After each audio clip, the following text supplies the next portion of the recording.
ಇದು ಸತ್ಯದ ಬೆಳಕು.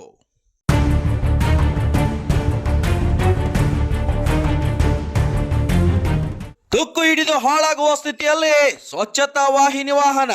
ಪ್ರಾದೇಶಿಕ ಸಾರಿಗೆ ಕಚೇರಿಯಲ್ಲಿ ನೋಂದಣಿ ಮಾಡಿಸದೆ ನಿರ್ಲಕ್ಷ್ಯಕ್ಕೆ ತೋರಿದ ಪಂಚಾಯತ್ ಅಭಿವೃದ್ಧಿ ಅಧಿಕಾರಿ. ಹಾವೇರಿ ಜಿಲ್ಲೆ ರಟ್ಟೆಹಳ್ಳಿ ತಾಲೂಕಿನ ಕೊಡಮಗ್ಗಿ ಗ್ರಾಮ ಪಂಚಾಯತ್ ಸ್ವಚ್ಛತಾ ವಾಹಿನಿ ವಾಹನವು ಮಂಜೂರಾಗಿ ವರ್ಷಗಳೇ ಕಳೆದಿವೆ. ಆದರೆ ಈ ವಾಹನಕ್ಕೆ ಈವರೆಗೆ ಯಾರೂ ಚಾಲಕರಿಲ್ಲದೆ ನಿಂತಲ್ಲೇ ನಿಂತು ತುಕ್ಕು ಹಿಡಿದು ಹಾಳಾಗುವ ಸ್ಥಿತಿಯನ್ನ ತಲುಪಿದೆ. ಈ ವಾಹನವನ್ನ ಖರೀದಿ ಮಾಡಿ ವರ್ಷಗಳೇ ಗತಿಸಿದ್ರೂ ಕೂಡ RTO ಆಫೀಸ್ನಲ್ಲಿ ನೋಂದಣಿ ಮಾಡಿಸದೆ ಪಂಚಾಯಿತಿ ಅಭಿವೃದ್ಧಿ ಅಧಿಕಾರಿ ಅವರು ನಿರ್ಲಕ್ಷ್ಯವನ್ನ ತೋರಿದ್ದಾರೆ. ಈಗ ತುಕ್ಕು ಹಿಡಿದು ಹಾಳಾಗುತ್ತಿರುವ ಈ ವಾಹನಕ್ಕೆ ಹೊಣೆ ಯಾರು? ನೋಂದಣಿ ಮಾಡಿಸೋದಕ್ಕೆ ಕಾರಣ ಏನು? ಇದಕ್ಕೆ ಮಂಜೂರು ಆಗಿರುವ ಹಣದಲ್ಲಿ ಯಾಕೆ ಇದನ್ನ ನೋಂದಣಿ ಮಾಡಿಸಲಿಲ್ಲ? ಹೀಗೆ ಹಲವಾರು ಪ್ರಶ್ನೆಗಳು ಸಾರ್ವಜನಿಕ ವಲಯದಲ್ಲಿ ಕೇಳಿ ಬರ್ತಾ ಇದ್ದಾವೆ. ಇದರ ಬಗ್ಗೆ ಈಗಿರೋ ಪ್ರಭಾರಿ ಪಂಚಾಯತಿ ಅಭಿವೃದ್ಧಿ ಅಧಿಕಾರಿಯವರನ್ನ ಕೇಳಿದ್ರೆ ನಾನು ಇದರ ಮಾಹಿತಿಯನ್ನ ಕಾರ್ಯನಿರ್ವಾಹಕ ಅಧಿಕಾರಿಗಳಿಗೆ ತಿಳಿಸಿದ್ದೇನೆ ಅಂತ ಹೇಳ್ತಾರೆ. ಹಾಗಾದ್ರೆ ಮುಂದಿನ ದಿನಗಳಲ್ಲಿ ಕಾರ್ಯನಿರ್ವಾಹಕ ಅಧಿಕಾರಿಗಳು ಯಾವ ಕ್ರಮನ ತೆಗೆದುಕೊಳ್ತಾರೆ ಅಂತ ಕಾದು ನೋಡಬೇಕಾಗಿದೆ. Vajraksha news report, Kalandar Yaladahalli, Haveri.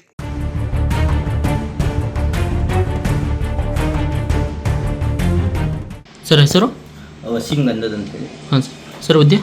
ನಮ್ಮದು ಇಲ್ಲಿ PDO ಪ್ರಭಾರ ಕೊಡಮಗಿ ಪಂಚಾಯತ್ ರಟ್ಟಹಳ್ಳಿ ತಾಲೂಕು. ಹಾಂ ಸರ್ ಸ್ವಚ್ಛತಾ ವಾಹಿನಿ ಬಂದು ಎಷ್ಟು ವರ್ಷ ಆಯ್ತು ಸರ್ ಇದು? ನೋಡಿ, ಸರ್ಕಾರದಿಂದನೇ ಆರ್ಡರ್ ಆಗಿತ್ತು. ಆ ಥರ ಆರ್ಡರ್ ಆಗಿ ನಮ್ಮ ಪಂಚಾಯತ್ ನಿಧಿಯಿಂದ ಮತ್ತು ಸರ್ಕಾರ ನಿಧಿಯಿಂದ ಒಟ್ಟು 3 ವರ್ಷದ ಮುಂಚೆನೇ ಖರೀದಿ ಮಾಡಿದ್ದಾರೆ. ಪಂಚಾಯತಲ್ಲೇ ಇನ್ನೂ ಪ್ರಸ್ತುತ ಇದೆ. ಮತ್ತು ರಿಜಿಸ್ಟ್ರೇಷನ್ ಸರ್ ಇದು? ನೋಡಿ, ನನಗೆ ಪ್ರಭಾರ ಹಸ್ತಾಂತರ ಆಗಿದ್ದು ಅಕ್ಟೋಬರ್ 23, ಅಂದರೆ 1.5 ತಿಂಗಳಾಯಿತು. ಇಲ್ಲಿವರೆಗೆ ನಾವು ಹಸ್ತಾಂತರ ಪಡ್ಕೊಳ್ಳುವಾಗಲೇ ದಾಖಲೆ ಕೇಳಿದ್ವಿ. ಗಾಡಿ ಖರೀದಿ ಆಗಿದ್ದ ದಾಖಲೆಗಳಿದ್ದಾವೆ, ಆದರೆ ಯಾವುದೇ ರಿಜಿಸ್ಟ್ರೇಷನ್ ಆದ್ದು ಅಥವಾ ಇನ್ಸೂರೆನ್ಸ್ ಆದ್ದು ಆಗಲಿ ಅಥವಾ ಪಾಸಿಂಗ್ ಆದ್ದು ಯಾವುದೇ ದಾಖಲೆಗಳು ಇಲ್ಲಿವರೆಗೂ ಕೊಡಲಿಲ್ಲ.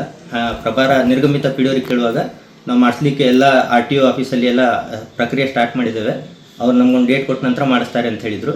ಮತ್ತು ನಾವು ಚಾರ್ಜ್ ಪಡೆದ ನಂತರ RTO ಆಫೀಸಲ್ಲಿ ಏನು ಕೇಳಿದ್ದಾರೆ ಅಂತ ಕೇಳಿದರು. ಅವ್ರಿಗೆ ಯಾವುದೇ ಕಾಂಟ್ಯಾಕ್ಟ್ ಮಾಡಿಲ್ಲ ಅಂತ ಹೇಳಿದರು. ಮುಂಗಡವಾಗಿ ಇಷ್ಟು ಹಣ ಯಾವುದಕ್ಕೆ ಎಷ್ಟೆಷ್ಟು ತಗಲುತ್ತೆ ಅದು ಕೊಟ್ಟರೆ ಮಾತ್ರ ನಾವು ಮಾಡಿಸ್ಕೊಡ್ತೇವೆ ಅಂತ ಹೇಳಿದ್ದಾರೆ. ನೆಕ್ಸ್ಟ್ ನಾವು ಅದಕ್ಕೆ ಏನಿದೆ, ಮೊನ್ನೆ ಸಾಮಾನ್ಯ ಸಭೆ ಆಯಿತು 18/11/2025ರಲ್ಲಿ. ಈ ವಿಷಯವನ್ನು ನಾವು ಹೇಳುವಾಗ ಈ ಥರ ಸ್ವಚ್ಛತಾ ವಾಹಿನಿ ಇನ್ನೂವರೆಗೂ ರಿಜಿಸ್ಟ್ರೇಷನ್ ಆಗಿದ್ದಿಲ್ಲ, ಅದರ ಇನ್ಸೂರೆನ್ಸ್ ಆಗಿಲ್ಲ ಅಂತ ಹೇಳುವಾಗ ಏನು ಸರ್ಕಾರದ ಗೈಡ್ಲೈನ್ಸ್ ಪ್ರಕಾರ 15 ಹಣಕಾಸಿಲ್ಲಂತೂ ಅದಕ್ಕೆ ಯಾವುದೇ ಖರ್ಚು ವೆಚ್ಚ ಹಾಕ್ಲಿಕ್ಕೆ ಅವಕಾಶ ಇಲ್ಲ. ಸ್ವಂತ ನಿಧಿಯಿಂದ ನಾವು ವಸೂಲಿ ಮಾಡಿ ನೆಕ್ಸ್ಟ್ ಮಾಡಬೇಕಂತ ಹೇಳಿದೆ. ಏನು ಅಪೂರ್ಣ ಕೆಲಸ ಇದೆ ಅದನ್ನು ನನ್ನ ಅವಧಿಯಲ್ಲಿ ನಾವು ಮಾಡಬೇಕಾಗಿದೆ. ಸರ್ ಮತ್ತೆ ಅದು ನಿಂತು ಕಮ್ಮಿ ಅಂದರೂ ಇದು ಹಾಳಾಗಿದೆಯಲ್ಲ, ಇದು ಖರ್ಚು ಯಾರು ಈಗ ಎತ್ತಾರೆ ಸರ್ ಇದರದೆಲ್ಲ? ಅದೇ ನಾನು ಹೇಳಿದ್ದೇನೆ, ಈ ವರದಿ ನಾನು ಯಾವಾಗ ಚಾರ್ಜ್ ತಗೊಂಡ ನಂತರ ಏನು ಪ್ರಾಬ್ಲಮ್ ಆಗಿದೆ, ಏನು ಯಥಾಸ್ಥಿತಿಯಲ್ಲಿ ಇದೆ ಅಂತ ಹೇಳಿ ನಾನು ನನ್ನ ಮಾನ್ಯ ಕಾರ್ಯನಿರ್ವಾಹಕ ಅಧಿಕಾರಿಗೆ ಲೆಟರ್ ಹಾಕಿದ್ದೇನೆ. ಈ ಥರ ಇದೆ ಪರಿಸ್ಥಿತಿ, ಇದು ಸ್ಟಾಟಸ್ ಆಗ್ತಾ ಇಲ್ಲ ಅಂತ ಹೇಳಿ ಏನು ದೂರ ಅರ್ಜಿ ಇತ್ತು, ಅದನ್ನು ಪರಿಶೀಲನೆ ಮಾಡಿ ನೋಡಿದೆ. ಇದನ್ನೇ ಪ್ರಕಾರ ನಾನು ಸೂಕ್ತ ನಿರ್ದೇಶನ ನೀಡಿ ಯಾವ ಕ್ರಮ ತಗೊಳ್ಬೇಕಂತ ಹೇಳಿ ನಮ್ಮ ಕಾರ್ಯನಿರ್ವಹಣಾಧಿಕಾರಿಗಳಿಗೆ ಪತ್ರ ಬರೆದಿದ್ದೇನೆ.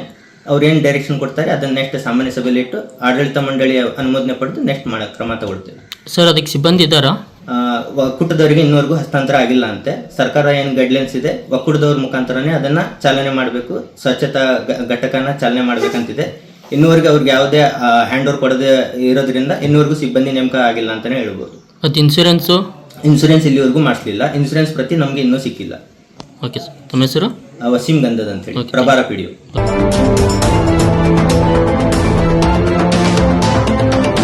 ವಜ್ರಾಕ್ಷ ನ್ಯೂಸ್, ಇದು ಸತ್ಯದ ಬೆಳಕು.